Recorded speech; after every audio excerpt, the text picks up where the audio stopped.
नमस्कार, आप देख रहे हैं एसटीवी न्यूज। मैं हूं रणधीर कुमार। उत्तर बिहार की प्रमुख खबरों की शुरुआत में डालते हैं आज की सुर्खियों पर एक नजर।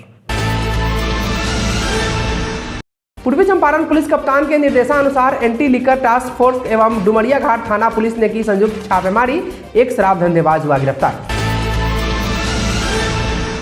नरकटियागंज में जंगली सुअर के हमले से एक व्यक्ति हुआ जख्मी, ग्रामीणों में दहशत।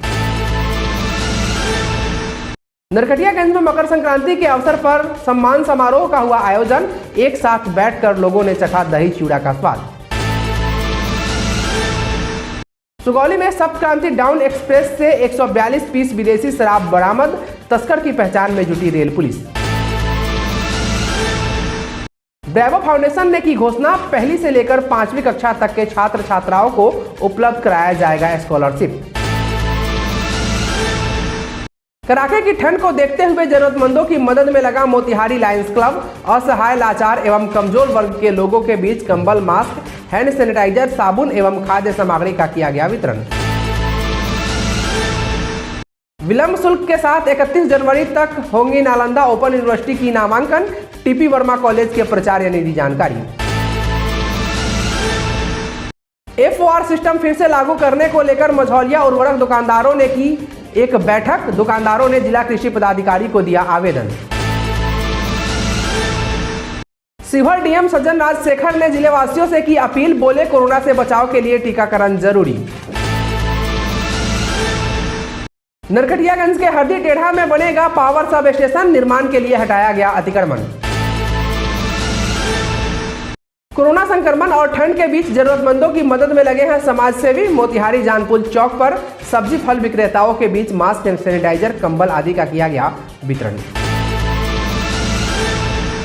और स्वर्गीय आमोद ठाकुर के परिजनों से मिले शिवहर के मेसौरा पंचायत के जदयू युवा नेता, सहायता राशि देकर की मदद।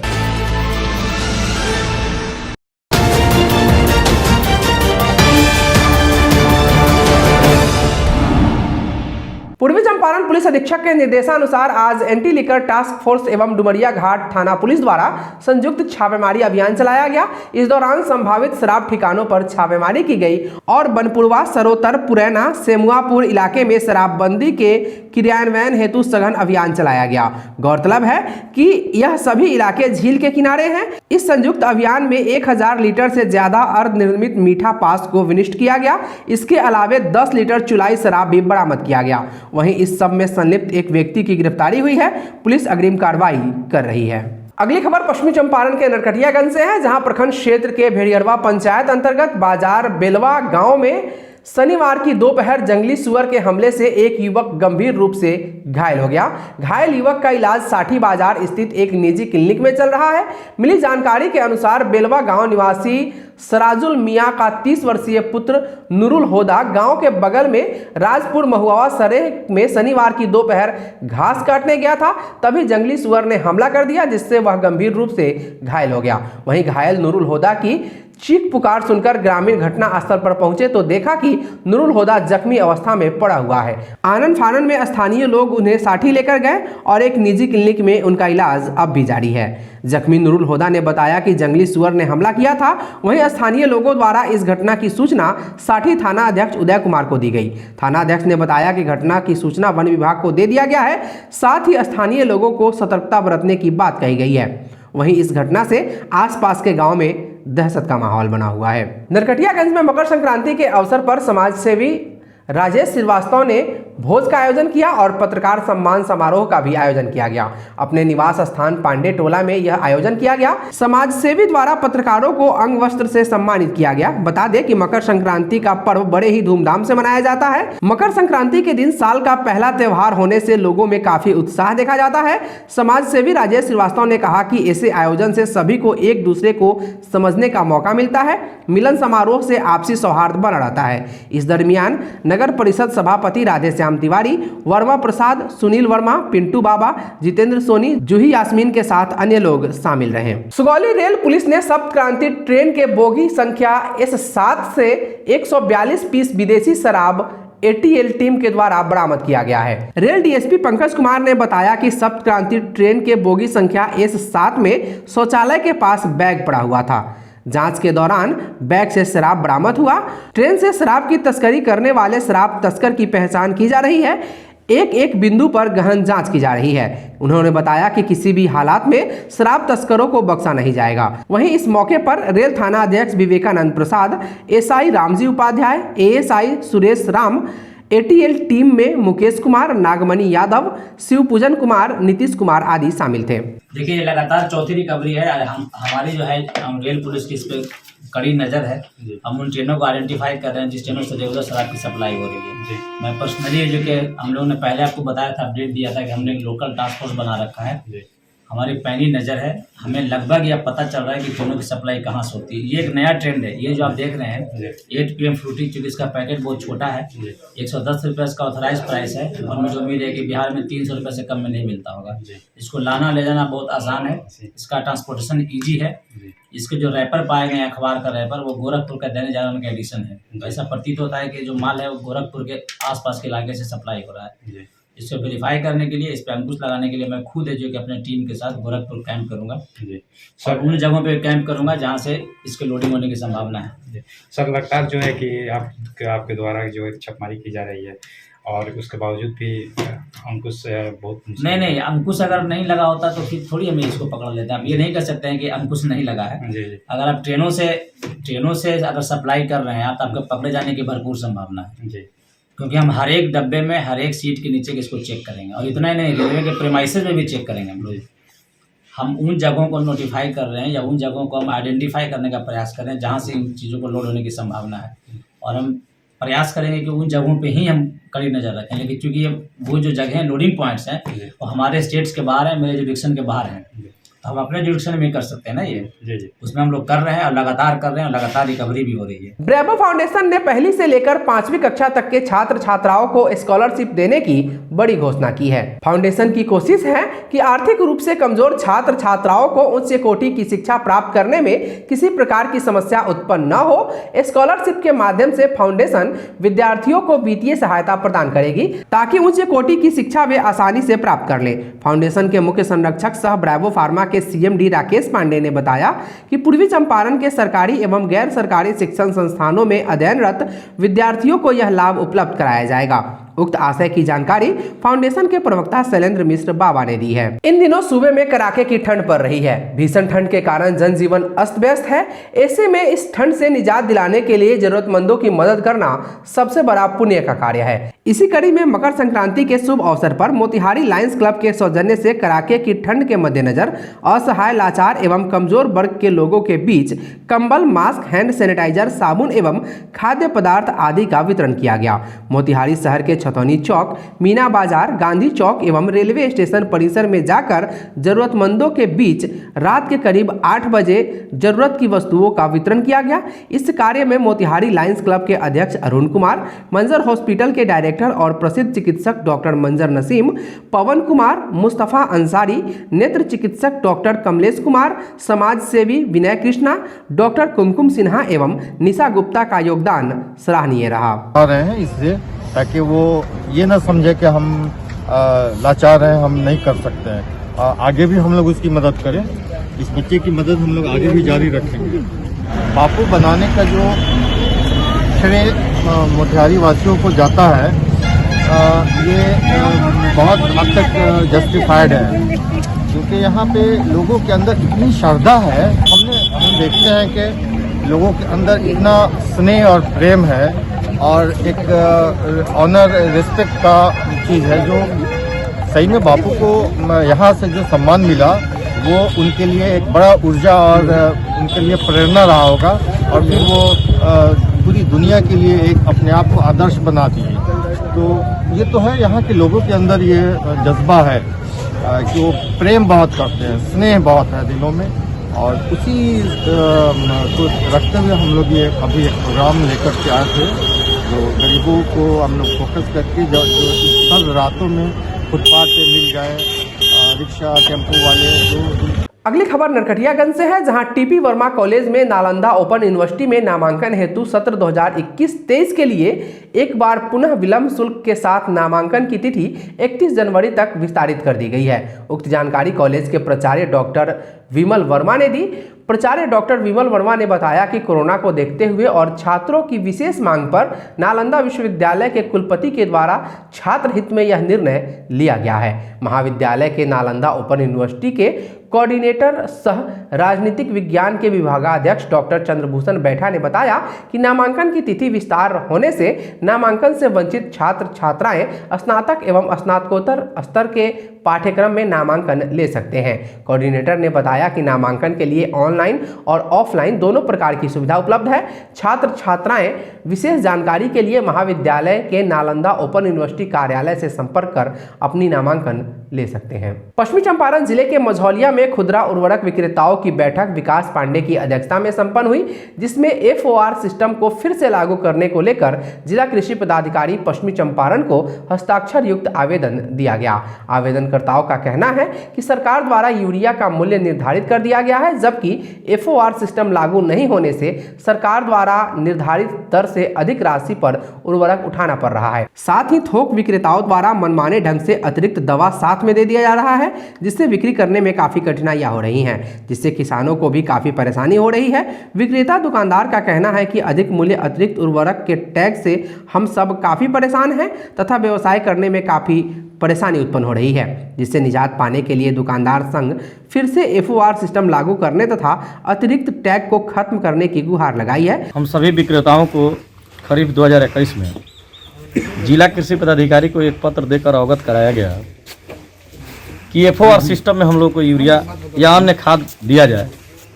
उस समय यह सिस्टम लागू हो गया, लेकिन खरीफ 2021 का सीजन बीतते बीतते फिर से एक्स रेल हेड रेलवे पर हम लोग को माल दिया जा रहा है और वहाँ से फिर हम लोग को भाड़ा, पलदारी और अन्य उत्पाद का भी उस पर टैगिंग किया जा रहा है, जिससे हम लोग के गोदाम तक यूरिया आते आते 280, 85, 90 रुपया तक अन्य जगहों पर पहुंच जाता है। इस परिस्थिति में सरकार के द्वारा पेपर पर, न्यूज़पेपर के माध्यम से, मैसेज के माध्यम से किसानों तक यह मैसेज जा रहा है कि आपको 266 रुपया 50 पैसा ही यूरिया लेना है, और किसान आते हैं महंगा दाम कहने पर कहते हैं कि हम कंप्लेन करेंगे। तो ये बताइए कि हम लोगों को जब 295 रुपया 90 रुपया यूरिया आके पड़ेगा तो हम लोग बिजनेस कर पाएंगे? 266 रुपये कैसे बेचेंगे? इसके लिए हम लोगों ने एक लिखित में आवेदन जिला कृषि पदाधिकारी के नाम से लिखा है कि हम लोग चल के जिला कृषि पदाधिकारी हमारे अभिभावक हैं, उनसे हम लोग मिलते हैं कि उनका क्या स्टेटमेंट है, क्या करते हैं हम लोगों के विषय में, तो हम लोग करते हैं। उसके बाद में ही यूरिया का हम लोग उठाव करेंगे। क्या नाम है आपका? सर, विकास पांडे। हम विक्रेता बंधु हैं। हम जिला कृषि पदाधिकारी से प्रार्थना करते हैं कि हमें यूरिया सही रेट पर मिले, ताकि हम किसान को भी सही उचित मूल्य पर बेचें। इस बीच आप लोगों को क्या क्या समस्या उत्पन्न होती है? समस्या तो हम लोग के साथ अभी क्या हो रहा है कि अभी 260 का यूरिया मिल रहा है, उसके बाद में भाड़ा देना पड़ता है, कुछ दवाई भी आ रहा है, इसलिए हम लोग बहुत परेशान हैं। हम लोगों को यहाँ यूरिया पहुँच के 291 रुपया पड़ रहा है और हम लोगों को 266 रुपये 50 पैसा बेचने की अनुमति है। अगर हम लोग इससे अधिक बेचते हैं तो हम लोग की लाइसेंस रद्द हो जाती है। अतः हम श्रीमान कृषि पदाधिकारी से आग्रह करेंगे कि हमें उचित मूल्य पर यूरिया दी जाए और हम उचित मूल्य पर किसान से बेचें। क्या नाम है आपका? राम बाबू शाह। समस्या है आपकी? समस्या यही है कि हम लोग भारत सरकार से मांग कर रहे हैं कि हम लोग को FOR खाद हम लोग को दुकान तक पहुंचाया जाए। क्या नाम है आपका? जी, मेरा नाम लालबाबू प्रसाद कुशवाहा हुआ। FOR माल चाहिए, दूसरा कुछ नहीं चाहिए। क्या नाम है आपका? अमरुल आलम। सन 2021 में हम लोग जब आंदोलन किए खरीफ सीजन में, तो हम लोग को 258 से 260 रुपये में FOR हम लोग के दुकान तक पहुंचाकर मिलने लगी माल।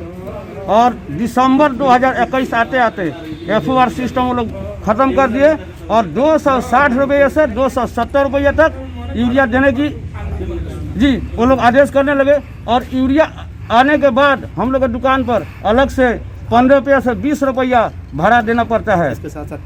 उसके साथ अन्य प्रोडक्ट जैसे जिंक, सल्फर, जाइम जो भी है 100 बोरा पर 1 कुंटल से 2 कुंटल तक दिया जा रहा है। आप लोग चाहते क्या है? हम लोग चाहते हैं कि 258 से 60 रुपये तक FOR हम लोग को दुकान तक माल पहुँचे, क्योंकि हम लोग उचित मूल्य पर किसान को दे सके। क्या नाम है आपका? हमारा नाम हुआ नंदू प्रसाद कुशवाहा। बिहार में कोरोना की रफ्तार बेकाबू होती जा रही है। दिन प्रतिदिन कोरोना के मामलों में तेजी से बढ़त देखी जा रही है। ऐसे में शिवहर जिले में कोरोना से बचाव को लेकर क्या तैयारियां हैं, इस संबंध में हमारे संवाददाता आकिब रेजा ने शिवहर जिलाधिकारी सज्जन राजशेखर से बात की। सुनिए उन्होंने क्या कहा। तीसरी लहर ओमिक्रॉन को लेकर सर क्या क्या व्यवस्था है? तीसरी लहर केवल ओमिक्रॉन का नहीं है, अब पहले वाला डेल्टा वेरिएंट का भी तीसरा लहर अभी चल रहा है, जो पिछले साल हुआ, तो वो बहुत खतरनाक वेरिएंट है दोनों। तो पिछले साल को आपको पता है जिला में लगभग 35 लोग का डेथ भी मर चुका है। तो अभी केवल एक ही कारण से इस बार एक भी डेथ नहीं हो रहा है। इसके मेन कारण है कि हम लोग का ज़्यादातर लोग का टीकाकरण दोनों डोज ले चुका है। अगर वो लोग कोई नहीं लिया है, ज़रूरी है कि इसको लेना है। मेन डिफेंस है कि वैक्सीनेशन का। इसके अलावा भी हम लोग का जहाँ मास्क पहनने वाला, अनावश्यक बाहर घूमना, ये सब पहले थोड़ा सा कमी हो गया था। अभी तो आप लोग बहुत ज़रूरी है कि हम लोग घर पे ही रहें जब तक ये तीसरा लहर बहुत फैल रहा है। तो इसलिए हम लोग के प्रशासन के तरफ ज़्यादा मास्क चेकिंग वगैरह होता है, 50 रुपया फ़ाइन होता है। अगर रेगुलर डिफ़ॉल्टर है उस पर केस भी हम करते हैं। कुछ दुकान वगैरह की डायरेक्शन दिया गया, बिना मास्क पहनने वाला, वैक्सीनेशन के बिना लोगों को सेवा नहीं प्रदान करें। तो ये बेसिक हम लोग का है। इसके अलावा हॉस्पिटल में भी हम लोग के पास पिछले साल जैसे सुविधा उपलब्ध है। ऑक्सीजनेटेड बेड है, 20 बेड है जो, और 21 bed direct connection pipeline system से है, जो ऑक्सीजन जनरेशन प्लांट जो स्थापित किया गया है उससे डायरेक्ट ऑक्सीजन से सप्लाई हो रहा है। और हम लोग का Covid care centre, district dedicated Covid health centre दोनों उपलब्ध है, जिसमें बेड भी 40 बेड के अलावा एक्स्ट्रा है, और भी उसको बढ़ा भी सकते हैं। अभी तक कोई एक भी पेशेंट उसमें नहीं है। 31 पेशेंट, कल तक 31 एक्टिव केसेस था। सब लोग होम आइसोलेशन में ही है, सब लोग घर पे ही रह रहा है। वहीं पर उन लोगों का मेडिकल किट भी दिया गया है, जिसमें पैरासीटामोल है और थोड़ा जिंक टैबलेट्स है, बी कॉम्प्लेक्स है। तो ये बेसिक जो टैबलेट जो दिया गया है, उन लोगों को रेगुलरली इसको चेकअप करना है। अभी हम लोगों का 7 दिन केवल ऑब्जर्वेशन में रहेगा, डेली फॉलोअप होगा। एक ऐप हिट के ऐप से भी उन लोगों का फॉलोअप होगा। ANM जो आशा कार्यकर्ता वो घर तक जाके टेम्परेचर और ऑक्सीजन लेवल दोनों का चेकिंग होगा। उसमें अगर कोई गिरता ऊपर नीचे नहीं जाना है, उसको मॉनिटरिंग हो रहा है। होम आइसोलेशन अभी तक किसी का हालत हम लोग इस जिला में किसी को ऐसा बिगड़ा नहीं है। बहुत सारे लोगों को, अभी तक 11 लोग का रिकवरी भी हो गया है इस जिला में। तो अभी कंट्रोल में है, बट लेकिन लोगों पब्लिक के तरफ और नियंत्रण रहना बहुत ज़रूरी है। जिला वासियों के लिए सर क्या संदेश होगा? जो भी लोग, देखिए हम पूरा राज्य में हम लोग 5वें पोजीशन पे है जो डबल डोज लिया है हम लोग परसेंटेज। लगभग 95% लोग इस जिला में जो पहली डोज जो लिया है वो सेकंड डोज भी ले चुका है, तो पूरे जिला राज्य में। फिर भी बाकी जो रह रहा है पहली डोज भी नहीं लिया है, दूसरा डोज ड्यू होने के बावजूद भी नहीं लिया। आप लोग का मेन का यही कहना है कि अभी तक जो भी लोग मर चुका है। बिहार में 5 लोग मर गया, महाराष्ट्र जैसे जगह, दिल्ली जैसे जगह पे 95% 96% लोग जो मरा है कोई वैक्सीनेशन नहीं लिया है। तो मेरा यही अनुरोध है कि जो अगर नहीं लिया है तुरंत तो संबंधित बगल वाला हॉस्पिटल में, सरकारी हॉस्पिटल में मुफ्त में आपको मिलता है, वही जाके आप ले लीजिए। यहाँ से 9 to 9 सेंटर भी है, जो सदर थाना के सामने वाला आदर्श स्कूल में 9 to 9 सेंटर, वहाँ भी आप लोग जाके वहाँ टीका ले सकते हैं। ज़रूर लीजिए। अगर नहीं लेते हो तो आपका बहुत तरह ये तो वायरस आपका कंडीशन को बिगड़ा जाएगा।